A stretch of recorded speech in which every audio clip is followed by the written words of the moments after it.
وكنا نخوض مع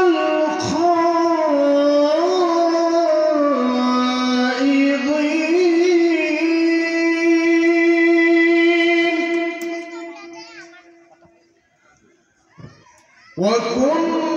وكنا نكذب بيوم الدين حتى آتانا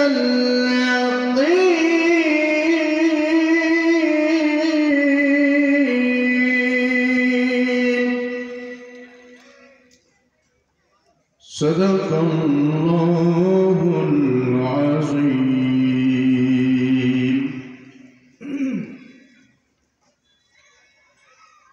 রঙিন পৃথিবী ছাড়িতে হইবে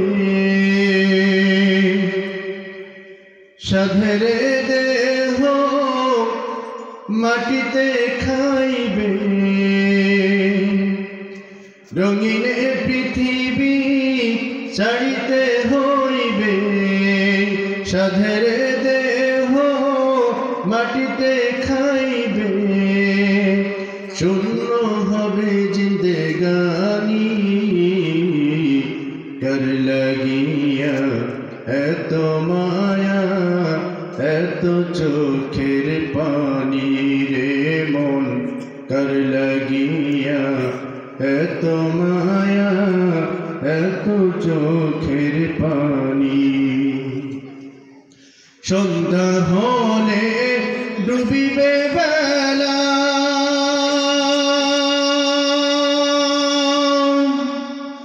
সাঙ্গ হবে ভবেরি মেলা সন্ধ্যা হলে ডুবিবে বেলা সাঙ্গ হবে ভবেরি মেলা কেউ বা দিবে আখেরি গোসল কেউ বা দিবে আখেরি গোসল কেউ বা আনবে আতর দানি কর লাগিয়া এত মায়া এত চোখের পানি রে মন কর লাগিয়া এত মায়া এত চোখের পানি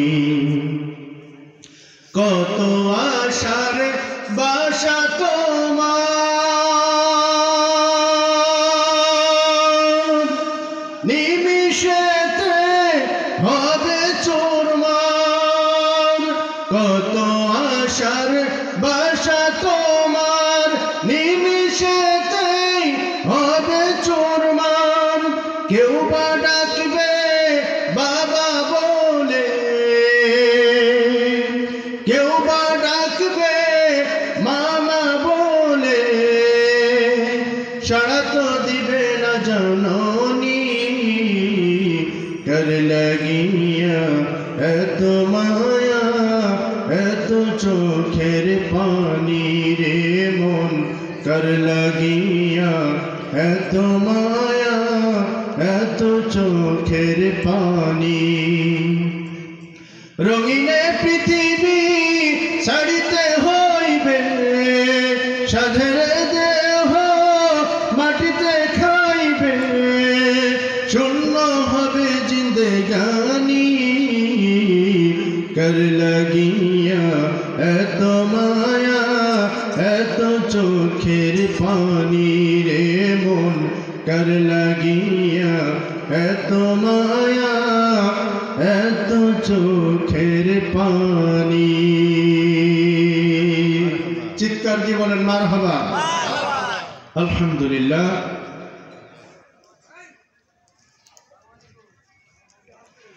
গুলবাগপুর দক্ষিণপাড়া জামে মসজিদের উদ্যোগে আয়োজিত আজকের এই হজ মাহফিল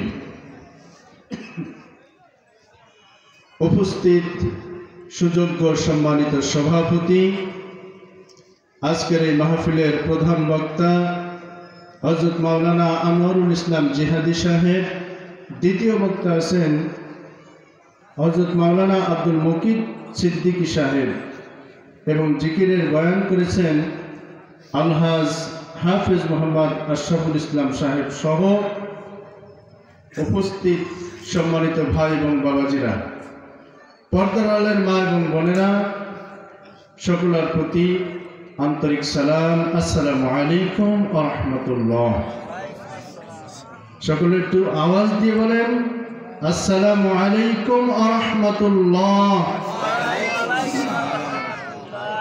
সেই মহান বাদশার দরবারে শুকরিয়া আদায় করছি, যিনি শত ব্যস্ততার মাঝখান দিয়ে আমাদেরকে পবিত্র এই কোরআনের মাহফিল আসার সুযোগ করে দিয়েছেন। সেজদা অবনত শুকরিয়া আদায় করছি, সকলে বলছি আলহামদুলিল্লাহ। দরুদ এবং সালাম বিশ্ব মানবতার মহান শিক্ষক তাজেদের মদিনা মুহাম্মদ রাসূলুল্লাহ সাল্লাল্লাহু আলাইহি ওয়াসাল্লামের উপর। সম্মানিত হাজিরিন, সূরা আল মুদ্দাসসির এর থেকে আমি কয়েকটি আয়াত তেলাওয়াত করেছি। রব্বুল আলামিন বলছেন, ফি জান্নাতি ইয়াতাসাআলুন, জান্নাতীরা একজন আরেকজনকে জিজ্ঞাসা করবেন, আনিল মুজরিমিন,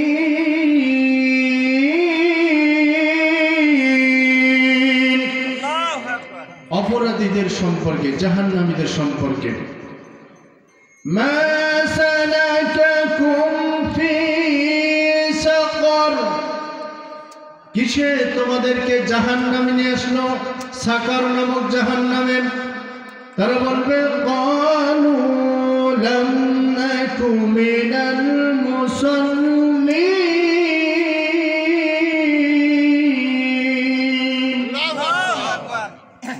তারা বলবে আমরা নামাজের মধ্যে অন্তর্ভুক্ত ছিলাম না।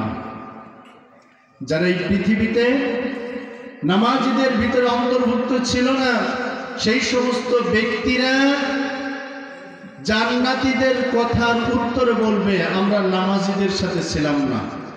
অথচ এই সমাজের মধ্যে আমরা অনেক মানুষ আছি যারা নিজেদেরকে মুসলমান হিসেবে দাবি করি, মুসলমান হিসেবে পরিচয় দেয়, আছে কিনা? অথচ তারা নামাজ পড়ে না। বিশ্বনবী সাল্লাল্লাহু আলাইহি ওয়াসাল্লাম বলছেন, মান তারাকা সালাতা মুতাআম্মিদান ফাকাদ কাফারা, যে ব্যক্তি ইচ্ছাকৃতভাবে এক ওয়াক্ত নামাজ ছেড়ে দিল, ওই ব্যক্তির ভিতরে আর কাফেরের ভিতরে কোনো পার্থক্য থাকলো না। নাউজুবিল্লাহ। বাইনাল আবদি ওয়া বাইনাল কুফরি তারকুস সালাত, নামাজ পার্থক্য করে কে কাফের এবং কে মুমিন, কে কাফের আর কে মুমিন, এটা নামাজের মাধ্যমে পার্থক্য করে, তাই না? আমি নামাজ না পড়লেও নিজের পরিচয় মুসলমান হিসেবে দেই।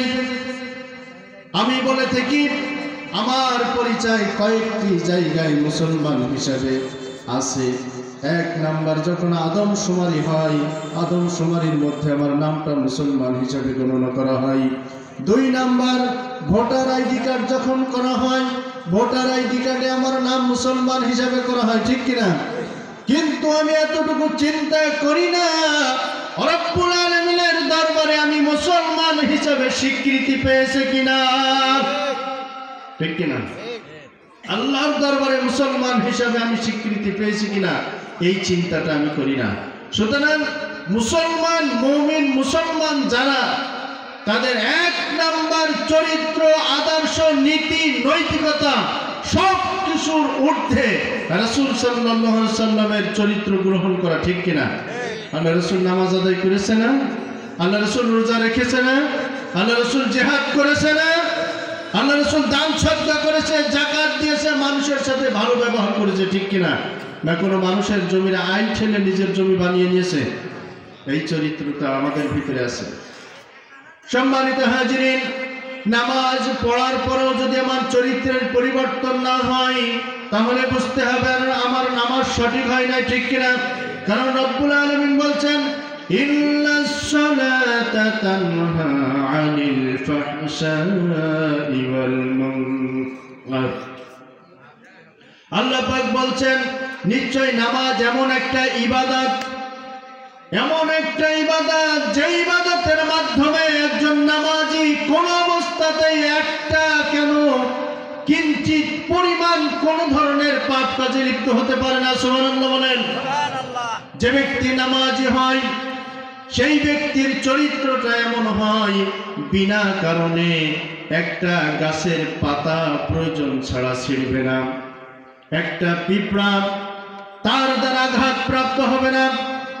পৃথিবীর সমস্ত সৃষ্টিকুল রব্বুল আলামিন সৃষ্টি করেছেন প্রত্যেকটা মানুষের প্রয়োজনে।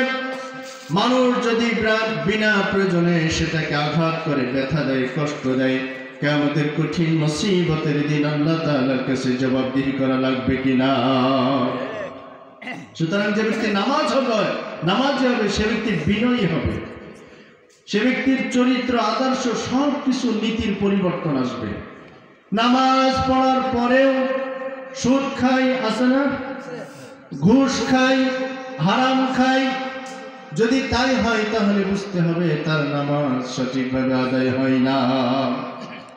একজন আপনার কোর্টে গেছে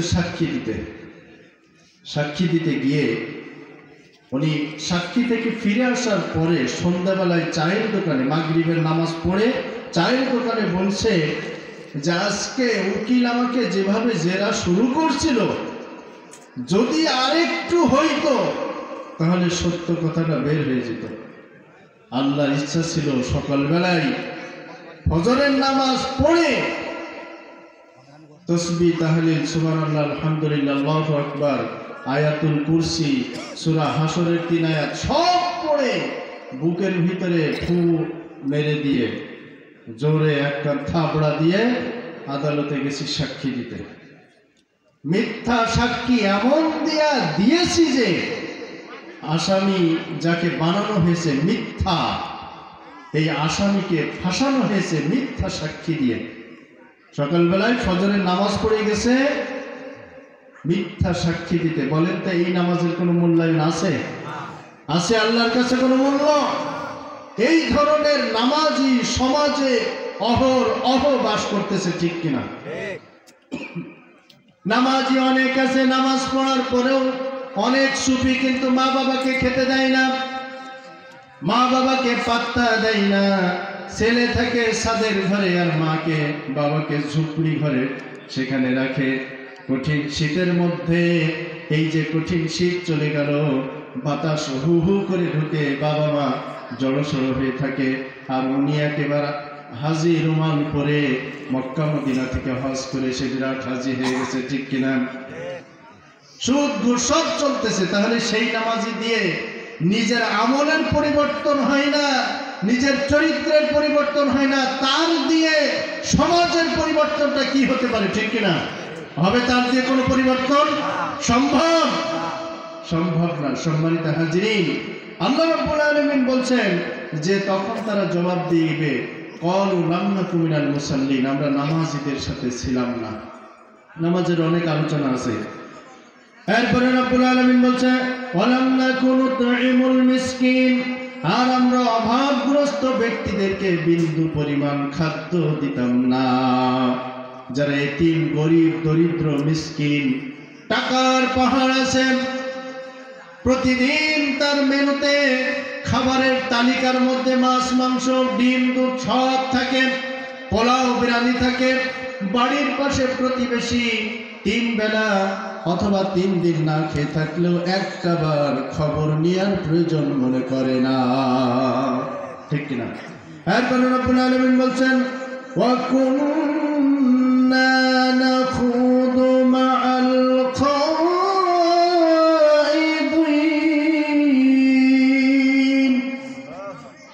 আর যারা অনর্থক কথা বলে, অসত্য কথা বলে, মিথ্যা কথা বলে, বানানো কথা বলে, গীবত করে, তাদের সাথে আমরা সাই দিতাম, তাদের সাথে গা ভাসিয়ে দিতাম।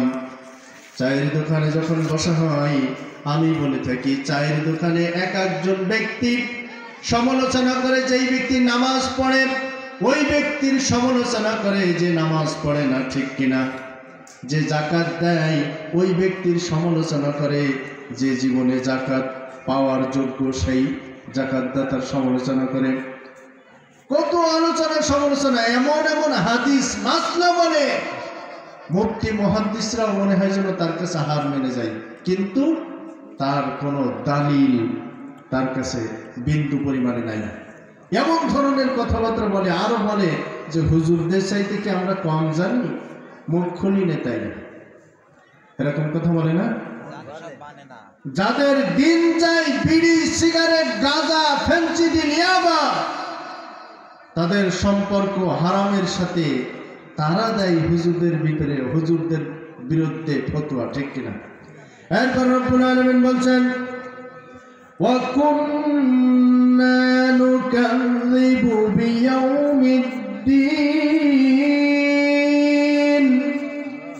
আর আমরা কিয়ামতের দিনকে মিথ্যা মনে করেছিলাম, প্রতিদান দিবসকে মিথ্যা মনে করেছিলাম।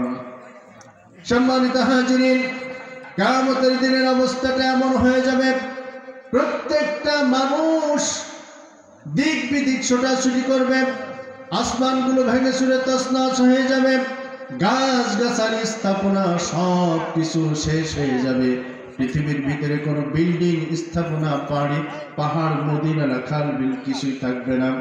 আল্লাহ রাব্বুল আলামিন বলছেন, ইজাস সামাউ ফাতারাত ওয়া ইদাল কাওয়াকিবু ইনতাসারাত ওয়া ইদাল বিহারু ফুজ্জিরাত ওয়া ইদাল কুবুর বুসিরাত। ইজাস সামাউ ফাতারাত, আসমানটা ভেঙে চুরে তছনছ হয়ে যাবে, খণ্ড বিখণ্ড হয়ে যাবে। আল্লাহু আকবার। ওয়া ইদাল কাওয়াকিবু ইনতাসারাত, আকাশের সমস্ত নক্ষত্র, গ্রহরাজি, তারকা সব কিছু শেষ হয়ে যাবে, কিছুই থাকবে না। মোমবাতির মতো ছোট্ট ছোট্ট যে তারকাগুলি আমরা আকাশে দেখি, আমরা সূর্যটা অনেক বড় দেখি, তারকাগুলি অনেক ছোট্ট দেখি, কিন্তু বিজ্ঞানীরা আবিষ্কার করে বলছেন এই পৃথিবীর থেকে সূর্যটা 9,30,00,000 মাইল দূরে অবস্থিত। পৃথিবীর থেকে 13 লক্ষ গুণ বড় সূর্যটা। কত গুণ? কত বলেন? কত গুণ? 13 লক্ষ গুণ বড়। পৃথিবী থেকে 9,30,00,000 মাইল দূরে অবস্থিত। বিজ্ঞানীরা আবিষ্কার করে বলছেন ছোট্ট ছোট্ট যেই তারকা মোমবাতির মতো জ্বলে, এমন পৃথিবীর থেকে 13 লক্ষ গুণ বড় সূর্য একটা দুইটা নাই, 2.5 থেকে 3 কোটি সূর্য একটা তারকা খেয়ে পেটের ভিতরে হজম করে ফেলতে পারে। আল্লাহু আকবার। কতটুক তারকা আন্দাজ করা যায়, অনুমান করা যায়? 3 কোটি সূর্য একটা তারকায় খেয়ে ফেলতে পারে। শুধু তাই না, বিজ্ঞানীরা বলছেন এই যে আকাশের তারকা, এমন তারকা অথবা এমন সূর্য, এমন এমন গ্যালাক্সি আল্লাহ তাআলা তৈরি করে রেখেছেন 33 কোটি তারকা খেয়ে পেটের ভিতরে হজম করে ফেলতে পারে। সব শেষ হয়ে যাবে। সেই দিনকে যারা মিথ্যা প্রতিপন্ন করেছিল তারা সেদিন দেখতে পাবে। আল্লাহ তাআলা বলছেন, ইযা সুলসিলাতিল আরদু সিলসালাহা ওয়া আখরাজাতিল আরদু আসকালাহা। পৃথিবী এক প্রকম্পনকারী বিরাট আকারে ধাক্কা দিবে আর সবকিছু তছনছ হয়ে যাবে। ওয়া আখরাজাতিল আরদু আসকালাহা, পৃথিবী তার ভিতরের যত ভার থাকবে সব কিছু উপরে উগরে দেবে। সেদিন টাকা পয়সা, সোনা দানা, মণিমুক্তা যা থাকবে সব কিছু জমিনের উপরে উঠে যাবে। মানুষগুলা আখিরাতের সেই কঠিন ভয়াবহ অবস্থার দিকে, কিয়ামতের ময়দানের দিকে, হাসরের মাঠের দিকে দৌড়াতে থাকবে। ওইগুলি দেখবে আর আশ্চর্য হয়ে যাবে, আহারে এই টাকার জন্য মানুষকে মেরেছি, খুন করেছি, হত্যা করেছি, মিথ্যা সাক্ষী দিয়ে জমি জমা দখল করেছি, সোনা দানা টাকা পয়সা চুরি করেছি, আজকে দেখি সব কিছু সামনের উপরে হাজির হয়ে গেছে, কি আশ্চর্য। কিন্তু আমার ভাইরা, সব কিছু সামনে স্তূপ হয়ে যাবে, পাহাড়ের মতো হয়ে যাবে। তারপরও বিন্দু পরিমাণ চাহিদা মানুষের ভিতরে থাকবে না, কোনো চাহিদা থাকবে না। অসংখ্য অগণিত সম্পদ মানুষের সামনে স্তূপ হয়ে যাবে। কিন্তু দুনিয়ার ভিতরে যেই মানুষটা জীবন নিয়ে এখনো বেঁচে আছে, ওই মানুষটার ব্যাপারে বিশ্বনবী সাল্লাল্লাহু আলাইহি সাল্লাম বলেছেন, আদম সন্তানের চাহিদাটা এমন, যদি কোনো আদম সন্তানকে একটা মাঠ ভর্তি স্বর্ণের পাহাড় দেওয়া হয়, স্বর্ণের স্তূপ দেওয়া হয়, তাহলে সেই স্বর্ণের পাহাড় বা স্বর্ণের স্তূপ সে নিবে। মনে করেন আল্লাহ তাআলা আমাকে দিল একটা মাঠ ভর্তি স্বর্ণের পাহাড়, এতটুক জায়গা না, একটা মাঠ ভর্তি, আল্লাহ রাসূল বলছেন। সেগুলো নেওয়ার পরে আমার কলিজার ভিতরে চাহিদা হবে, রব্বুল আলামিন এমন একটা স্বর্ণের পাহাড় যদি দ্বিতীয় আরেকটা পাইতাম, তাহলে আমার কলিজার ভিতরে শান্তি পেত। রব্বুল আলামিন বলছেন, এই দুনিয়ার চাওয়া পাওয়া, আল্লাহাকুমুত তাকাসুর হাত্তা যুরতুমুল মাকাবির। আল্লাহ তাআলা বলছেন, দুনিয়ার মোহ, দুনিয়ার ব্যস্ততা, দুনিয়ার চাওয়া পাওয়া, দুনিয়ার সম্পদ সব কিছু তোমাদেরকে ব্যস্ততায় ফেলে দিয়েছে, কবরে না যাওয়া পর্যন্ত, হাত্তা যুরতুমুল মাকাবির, কবরে না যাওয়া পর্যন্ত তোমাদের এই চাওয়া পাওয়া, এই চাহিদা কখনো শেষ হবে না।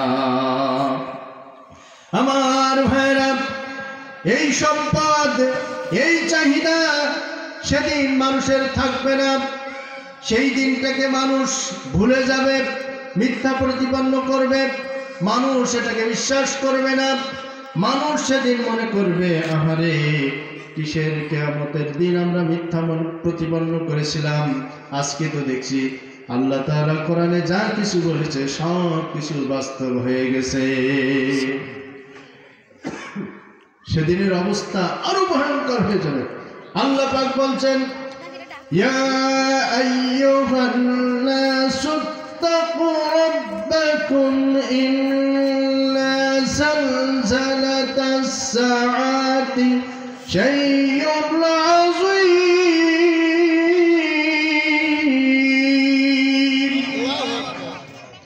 আল্লাহ তাআলা বলছেন, ও দুনিয়ার মানুষ, তোমরা শোনো, তোমাদের এমন একটা পরিস্থিতি, যেই পরিস্থিতি সম্পর্কে কোরআন বলে দিয়েছে, ইন্না যালজালাতাস সাআতি শাইউন আযীম।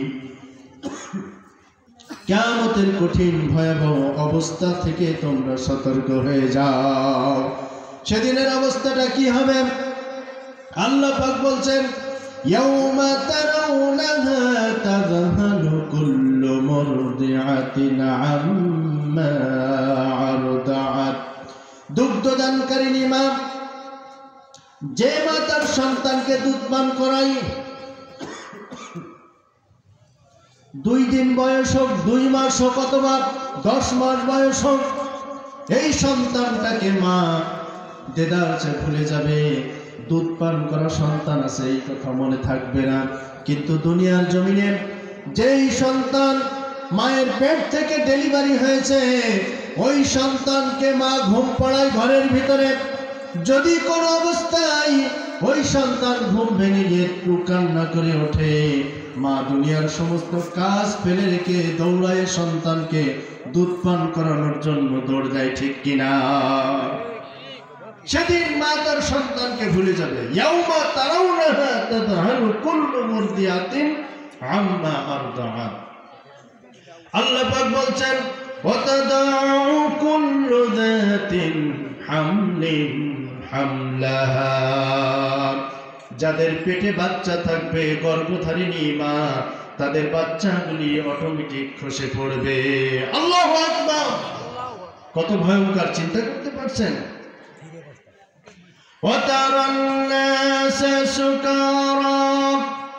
মানুষগুলো ভ্রান্ত পতঙ্গের মতো ছুটাছুটি করবে, দিক বিদিক ছুটাছুটি করবে।